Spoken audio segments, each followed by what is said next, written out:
Brett, welcome to Eat Blog Talk. I am so happy to have you here, and it's so nice to meet you. How are you doing today? Oh, I'm great. I'm just so excited to be here. I've been listening to you for so long, it feels like. So this is such a cool experience. I'm so glad to be invited.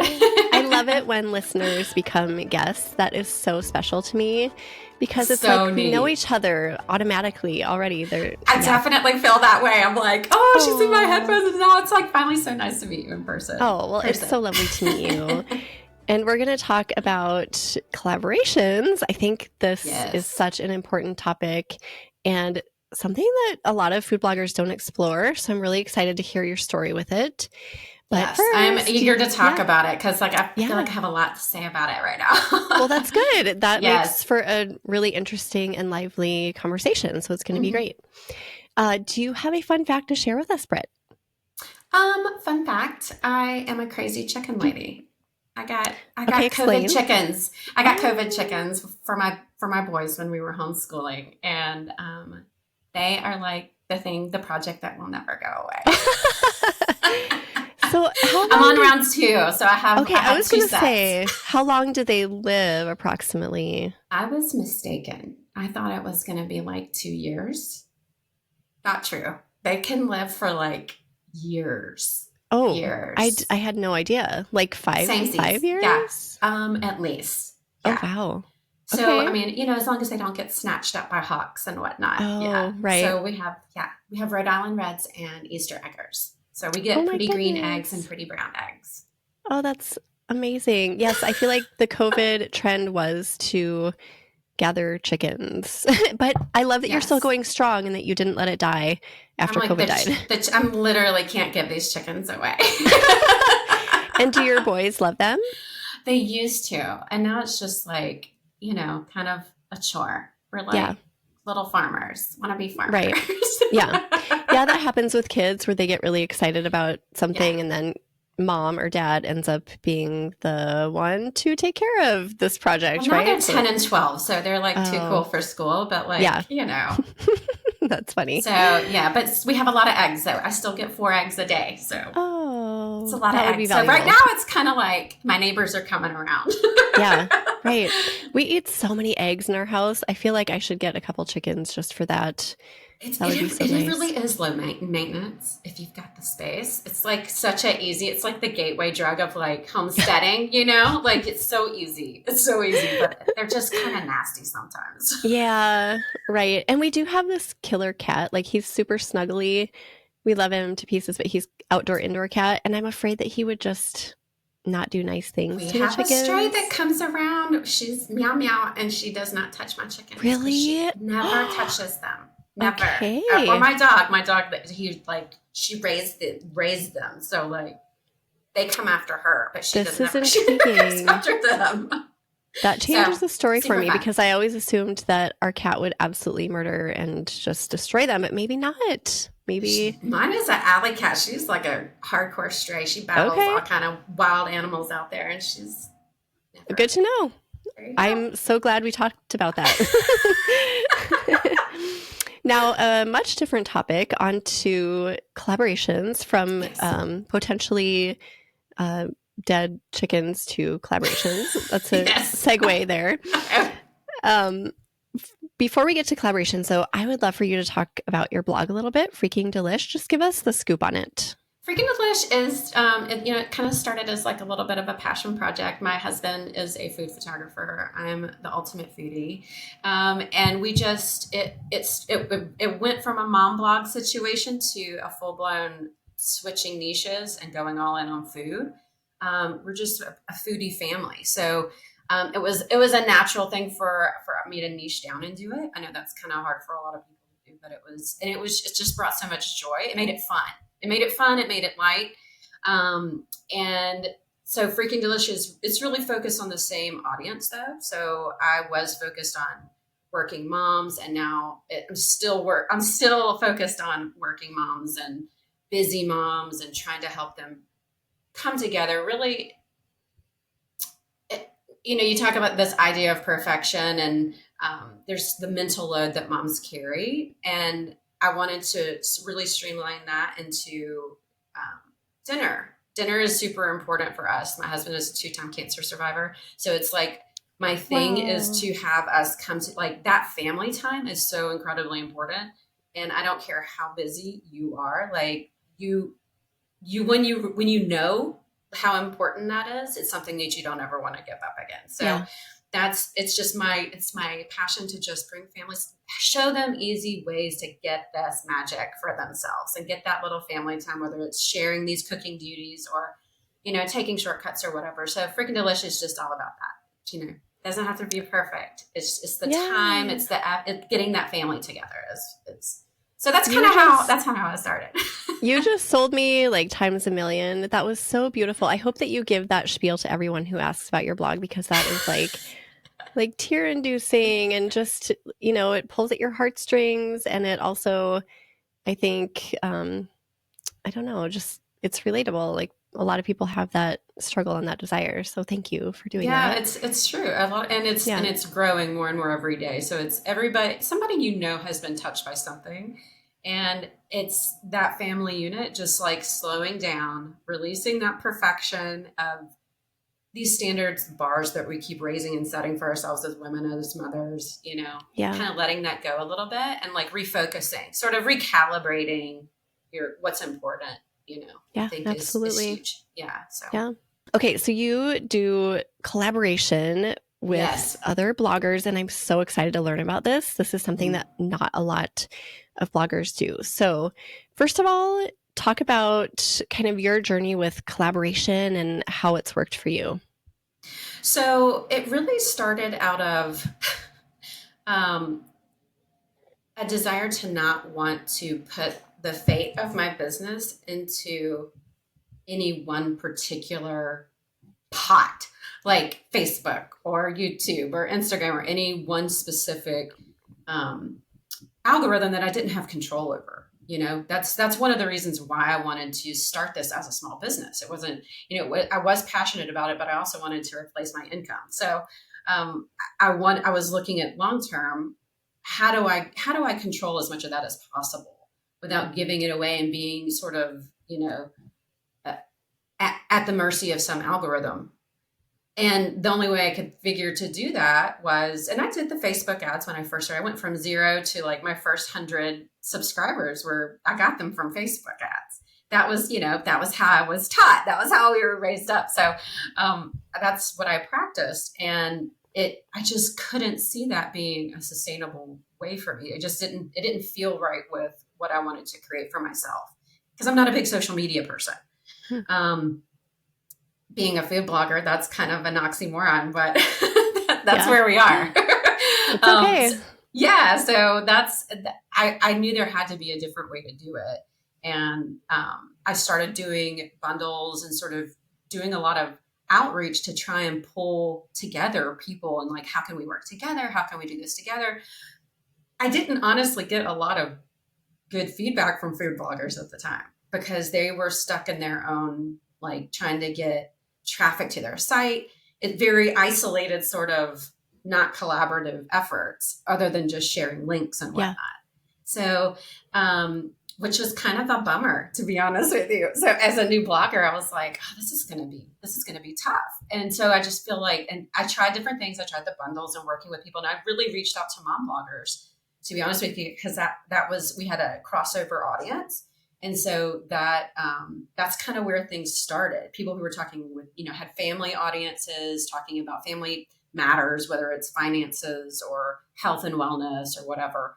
And that's kind of where it started. And then I was introduced, a blogger friend of mine heard about doing a summit, and she's got a completely different niche. She's actually a homesteader. So she was like, there's this amazing way that we could, she was all about the collaborations as well. She's like, this is going to be it. This is the collaborative way to like grow our business, like kind of checks all the boxes. And so she introduced me to Summit in a Box and Kristen Miller. And it just kind of blew my mind. I was like, oh my gosh, this could be the thing, to kind of build our audience, generate revenue, build our memberships, and create this sort of consistent, predictable income stream that we're all sort of trying to get without being at the mercy of an algorithm that, is brutal Yeah. and unpredictable. Yeah, absolutely. Yeah. What you said earlier about isolation and just kind of working in our own little worlds. Oh my gosh, that is so true. It's so hard to break people from that just concept of like Yes. you don't have to do this, and it can actually be a lot easier if you work with other people. Like the more people, the better. Well, because Sometimes it's sort of the same. Like people are change is so hard, and it's better the devil you know than the devil you don't. Right? That's kind of where a lot of us live a lot of the time about everything. So it's trying to sway and like get them to do something different, or and what I've found also, like kind of getting into the summit thing, is that not a lot of food bloggers have products. They're generating revenue still just from ads and views and things like that. So that to me has been sort of the biggest struggle, but it's really been really interesting how when I've tapped into and connected with food bloggers, they're like, I don't actually sell anything. But I've been really thinking about doing that and creating a product. And this could be, sort of a way for me to do that and sort of segue and add it to my business, repertoire of things that I have. If they have a cookbook already, but they don't have like a low ticket item or a membership or whatever, but they've been like, I need to diversify. And I'd like to, this might be a way to kind of get the ball rolling a little bit. So, yeah. So if somebody listening is not totally sure what you're talking about when you're referring to summits, can you just describe what you're talking about with the word summit? Sure. So a lot of the food bloggers out there are probably familiar with some of the summits, the in-person summits or conferences, food blogger conferences that take place, annually in a certain location, right? So you're there for a couple of days, you meet a whole bunch of bloggers, you sit in on different speakers talking about all these different topics, right? About your area, your business. This is the exact same thing, except it's online. So it's a virtual event and it's usually 3 to 5 days. I can't imagine doing a 5-day event, but a 3-day event is where I live. And that's a lot. And so it's just, you pull a bunch of, so the way the online summit is sort of set up, it's a virtual event. You have, roughly 20 speakers or so. And so for me, it's all different kinds of foodie experts, and they can be from any sort of YouTube or cookbook authors or just straight up food bloggers coming together and having their little slots and their little times where they have a little presentation that they give and help the common sort of shared audience tackle whatever topic that you're focused in on. So that's kind of how it works, and it helps everybody's audience because it's a free event typically. I have seen paid ones, but the ones we're talking about are typically free, and then you have an upsell, so like a VIP pass that's loaded with different things from your speakers, special access and that kind of thing. And then do you also get email addresses to add to your subscriber list, or is it more about the product? Yeah, it's both. So it's kind of, like I said earlier, like this is sort of a thing that kind of checks all the boxes. If you're the host putting on the event, then the attendees will register through you. You collect all the leads.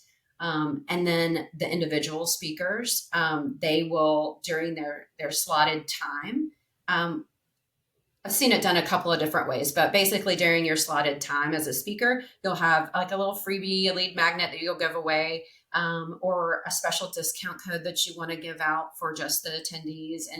And they'll click the link, and then you can capture those leads that way. And also capture the leads from, if you contribute to the upsell package, that VIP ticket, then you can capture leads that way as well. And you'll also get an affiliate commission from sending your audience to the registration page. And if they purchase the VIP pass, then you as the speaker who sent them there will get the affiliate commission as well. So you get to earn money, you get to capture leads, you get to get in front of different audiences, which is, ideal. And people who are looking to solve the problem. They're looking for your solutions, right? Absolutely. Yeah. So it kind of checks them all. Yeah. Yeah. Not only are you getting email addresses and more traction on your content, but you're also adding so much value to the people coming, which Oh, I and it's think is the free. ultimate goal. And it's Yeah. free. Yeah. And they get free things from every speaker typically. So it's like you're corralling as the host. It's a lot of work on the back end, obviously, like getting the speakers, doing all the back end stuff. It's a ton of work. I'm not going to lie, but it's such a big win for your people and for everyone else's people that like, it's a beautiful, it just like what you get, what you give, Yeah. So yeah. And if you are watching on YouTube, leave a comment right now. Have you ever been involved in a summit, or is this something that you've ever wanted to be a part of? I'm just curious. Yeah, that's a good question. Yeah. So how do you make sure your collaborations aren't just like a one-time deal? How do you make sure that it's leading into like growth for your business as a whole? Does that make sense? So I think you can't know for sure, but I think that this is a this is a hot button issue. This is a hot button issue for a lot of content creators. They don't want to give away what they feel is like their hard work. They don't want to give it away for free if they don't know what they're going to get on the flip side of it. And I generally don't operate in that perspective sort of at all. I feel that's sort of a very limiting mindset in my world. And I like to operate at this perspective of abundance. Like you do get what you give, and you can't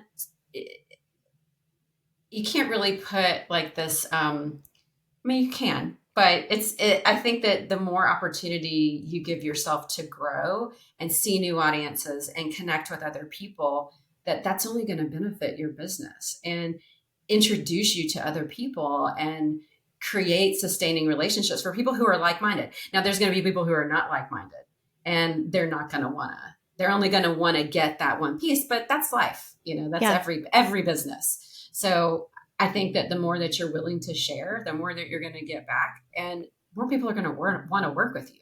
And that has been my experience, at least. Because from last year, I did 2 summits. I did one in February and one in August, and which I don't recommend. 2 summits back to back is crazy pants. But it has spawned so much from that. So like I've been asked to do different, like this isn't a prime example, just being on your podcast, but this whole year is filled up for me so far. For the next 5 months, I have speaking things and bundles and other summits that I've been at that are not necessarily really in my niche, but there's a crossover for the audience. So it's like things have happened that I hadn't even really thought about as a result. But, windows are opening all over the place. So I love this message. I was just recording an interview before this where we were talking about a totally separate topic, but same message, which is on paper, things do not always make sense, and it might actually stop you from pursuing a project. Yeah. But something like this, where you're collaborating with other people, that's such a powerful thing. Mm-hmm. You're opening yourself up and you're doing something that's scary and that might feel really uncomfortable. But doing so opens doors for you that you cannot see when you're writing everything out on paper. So you can't just sit down and be like, okay, should I do this collaboration? Well, this doesn't make sense because like you just have no idea where this is going to lead. So the message is like, open yourself up to opportunities like this, and other opportunities that you have no idea are coming will come your way. Yeah. And I think you have to do it from a genuine place of like, this feels right to me, like not the paper thing you can't let it define you, because it can work for somebody. You have to create your own blueprint. Cause like especially if you're duplicating what somebody else has done or in the past, or what's the right way to do your business as a blogger, like that's all great in theory, but in practice, you can make you miserable. Right. So, I mean, the practice is really, I think, everything in this world, because we are required to produce a lot of content, and you know, that has to come from a place of joy, because you're just going to be spinning your wheels otherwise, and you're working yourself to death, and then you could be doing anything else, right? Yeah. So, so true. Yeah. So would you say that opening yourself up to collaborating with others has improved almost everything in your business? So we're talking, traffic and sales and revenue and relationships and all of that. Yes, absolutely. And I think I can't think of a way that it hasn't, I mean, it has, in all honesty, it has been a ton of work on the front end. Yeah. So it was a real gamble to kind of figure out if this was, I didn't know if it was going to pay. It was a grand experiment, really, because there's this type of summit has been done in like sort of the, B2B side a lot, but not necessarily, and in different niches, but not in food. And because especially since there's like food and dinners and quick meals and meal plans, all this stuff is so prolific everywhere and every outlet that you can look at. So for me, it was like, is this going to play in my area? But the answer is yes. Like there's still people like that they need the meal plans. They want the help. They want you to curate it. They want there's this desire and this felt need that's there. So yeah. Yeah, it is a definitely needed information, and I don't think that will go away either anytime soon. Agreed. Yeah. Do you find, so we've kind of alluded to this, but do you find that when you approach people about being part of your summit, that they're mostly hesitant, or are they like, oh my gosh, this is they're mostly hesitant. Yeah, okay. So talk about a lot of no's. There's a lot of no's, a lot of ghosting. And that's, I kind of knew that was going to happen going into it. Because I'm also, let me just say, like I previously mentioned, like I didn't want to build my business on social media. I didn't. And I saw this because it was such a sort of so my husband is a food photographer and he's got, 12,000 plus followers, and he does mostly print media. So he's a senior food photographer for a lot of different magazines, and he's never posts, and he just has these people following him. Right. And, he was like, you're going to have to do this. You're going to have to do that. I was like, I'm not doing social media. As of right now, I have 400 something followers on Instagram. So I have not built my business, but I have a steady income that's coming in just from this. So to me, it's been like, when I ask people, I know the first thing they're going to do is look me up on Instagram and like, who is this girl? And, kind of what can she do for me? What's in it for me is kind of the attitude. And so it produces a whole lot of no's. However, and that's fine. And that's been fine. I'm like, they'll learn. They'll get the message eventually. Yeah. I'll sway them at one point. I love it. I love your attitude. And so, but it's like but then there's others that are like, oh my God, this is awesome. Yes. Oh, this will be fun. Yes. Thank you for this. I wanted to do video, but I didn't really have a reason to start doing it. This will be a good catalyst for me, or this will get me on a deadline so I can create that content that I've been wanting to create, but really didn't have a reason to do it. So, or just to get in front of a new audience and collaborate. People like the idea of collaboration. And I think that has been where I have found the success, is that those people who are looking for that, this is a great way to do it. Yeah, it's kind of a forced way to do it. Like, okay, now I actually have to do this. Instead of, sometimes we need those artificial deadlines, Exactly. A lot of us motivator. Do. Mm-hmm. Yeah. Well, that's interesting that you get a lot of no's. Oh yeah. It doesn't surprise me, but I don't know. People are curious and they're kind of like, I don't quite know. I don't know if I should do that. I'm just going to wait. Hit me up next time. I have gotten a lot of that too. Like, oh, this is interesting. I'm busy, but maybe next round. Maybe next round. Maybe it's one of those things where you just have to have exposure to it for a while, and then after a few rounds, they're like, okay, now I get it, and I'm on board. It's like everything else, right? You've got to show your audience like how many times, 11 times or whatever, before they're like, hey, I keep seeing this. I Right. keep seeing this. So Why did I say no to that? I need to go back. and I had people start to contact me after the second summit and like, oh, somebody forwarded me this. Like, can I apply for the next round? And I was like, oh, yeah, okay. I didn't. Sure you can. So word of mouth is getting back to you. And yeah. And like, so people who've gone to the summit have told if they're in other memberships, that's how I've gotten some different speaking things is that, oh, one of my members went to your summit and I didn't know about it, but then I checked it out and this is really cool. Would you like to come and speak or whatever? And so I never saw that coming either. So it's been interesting. It's just it just takes a little time to get traction. And I figured that would be the case. And so, that's okay. Absolutely. So you said 2 summits in a year is not ideal. Now, moving forward, do you do just 1 a year? That's my plan as of right now. I'm dabbling with the idea of doing an evergreen one, but that's going to be TBD. But yeah, I think it's gonna live in the fall for right now. So that's kind of my plan. And I think it's going to be easier too because so many of us plan out our content calendar so far in advance. We like to do these quarterly or 6-month or even the full year. People are locked up and have their stuff already planned out for their people. Yeah. So I think it's going to work to do it once. Right. To be continued.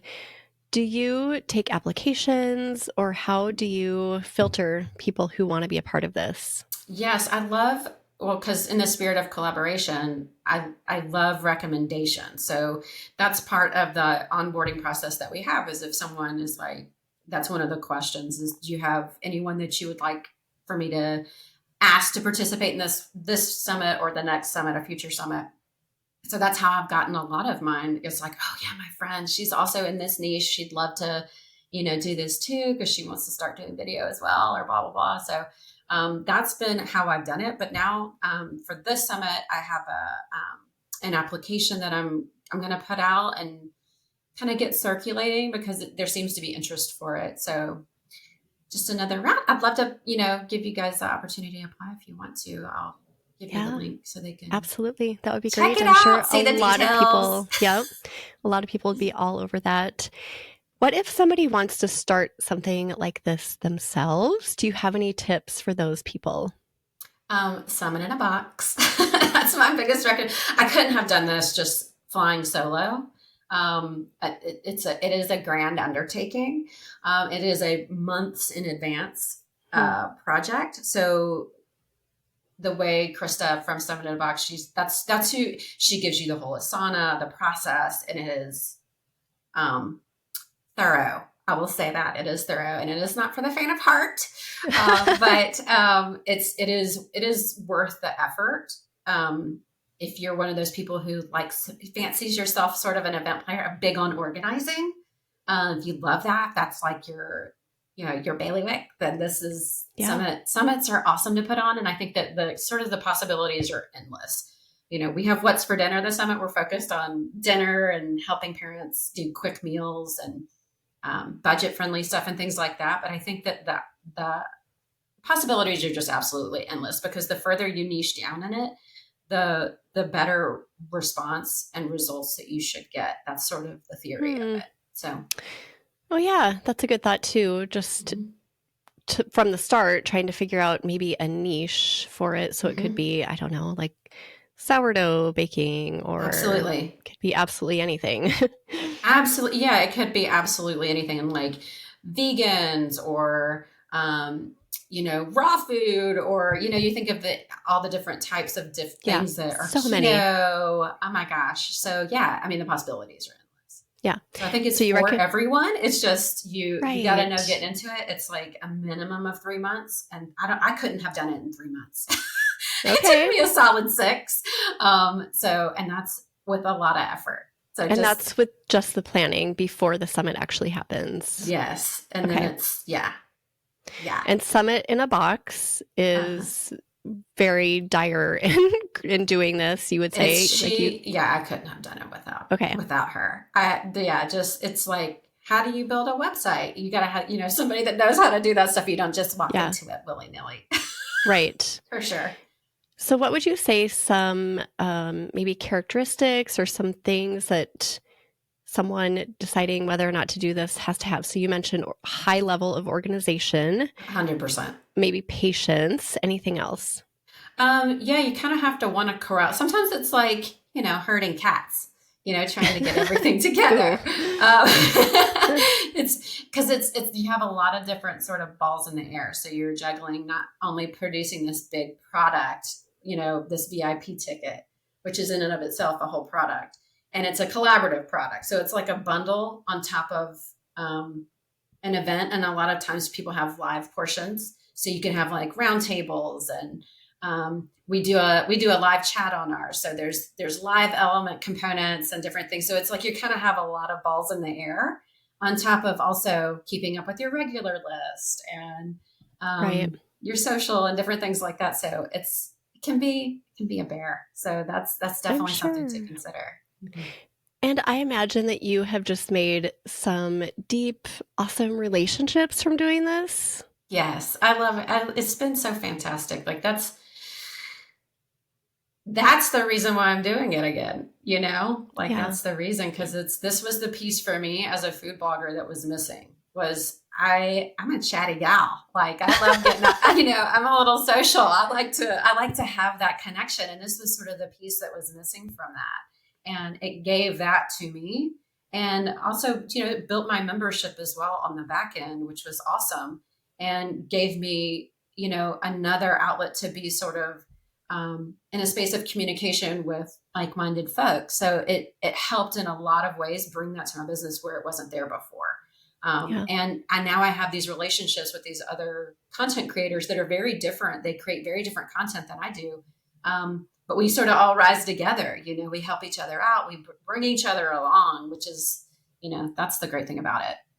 And they're probably people that you might not have run into otherwise, right? Like if they're in a totally different niche, there might not have been an opportunity to get to know them. But now it's like, you just never know. Makes sense. Yeah. And that's 100% the takeaway is that, if you feel stuck in your business and if it's just like wearing you down, if the grind is wearing you down and you're like, why am I doing this? Change it up.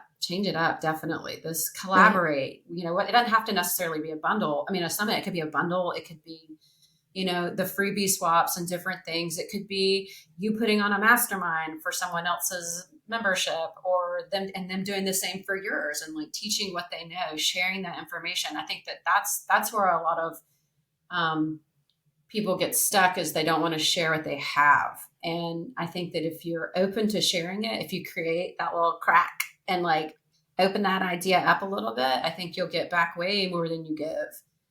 Sure. Great message there. I love that so much.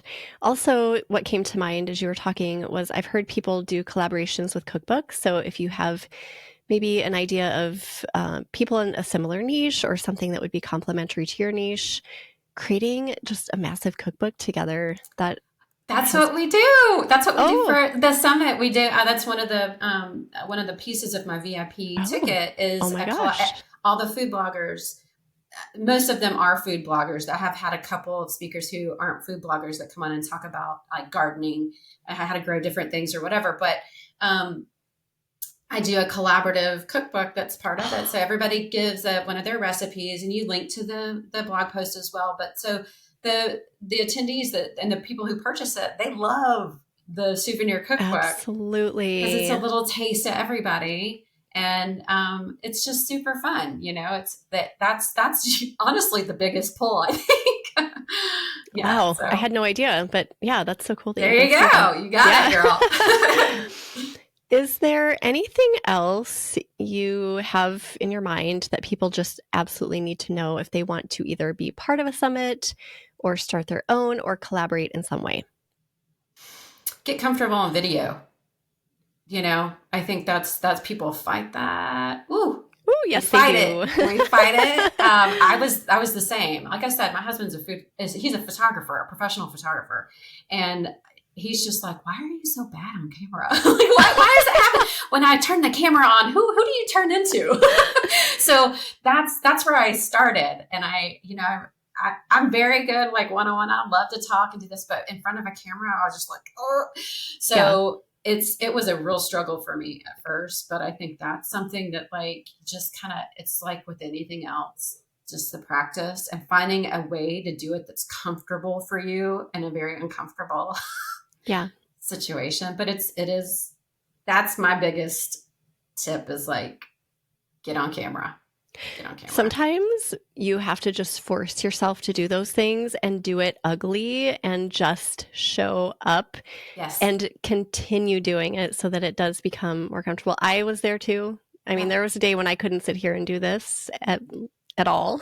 No, but 100%. Repetition, it's all about repetition and just consistently showing up and knowing that you look weird or sound weird or whatever. It's okay. We all do. It's okay. It's okay. Yeah. I'm trying to make the foray into the Instagram world right now. So I'm reliving that again. But it's, just like a quick, get it out.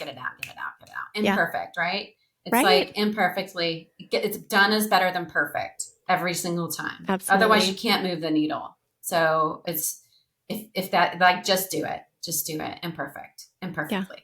Yeah. Sums up the conversation right there. I love it.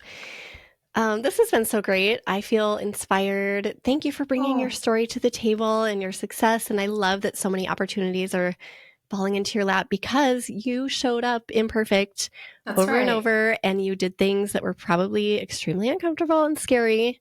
But look at you now. Yeah, look at me.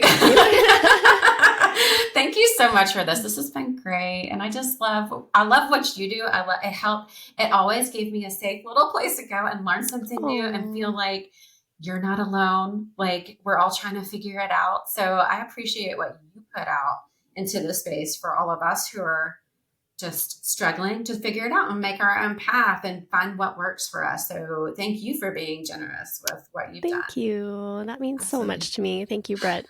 Absolutely. Try not to tear up now.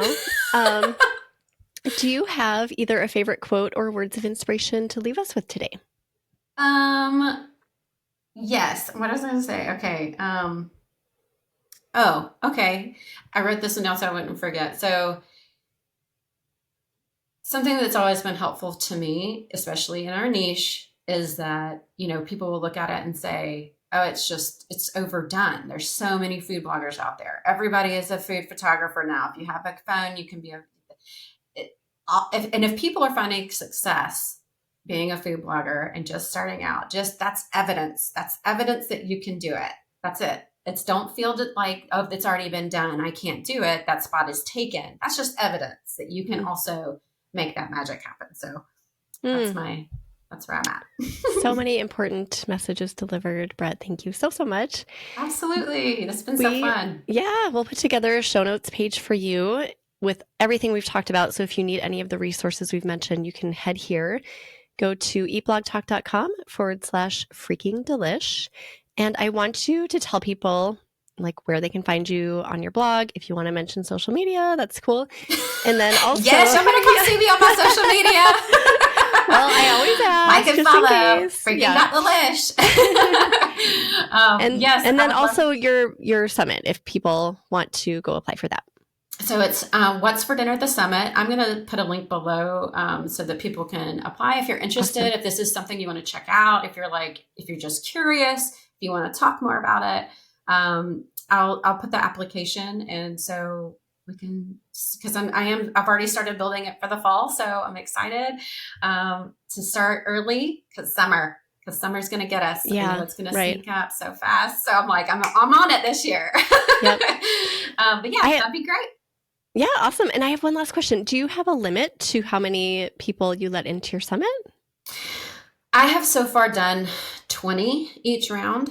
And that's where, but that's just sort of an arbitrary number. I think it keeps it really manageable and quick. Cause like, unlike a lot of other summits, I don't like to do like super long segments. Like some people at summits do 45 minutes, an hour. I like to keep it really short and manageable for our attendees. So like 20-minute slots max, and keep it real, easy to digest and walk away with action steps. So yeah. Okay. It fluctuate. Yeah. Cool. All right, everyone, go check that out if you're interested. And thanks again, Brett, for joining us. And thank you for listening, food bloggers. I will see you next time. Thank you so much for watching. If you enjoyed this topic, be sure to watch the video shown on the screen. See you next time.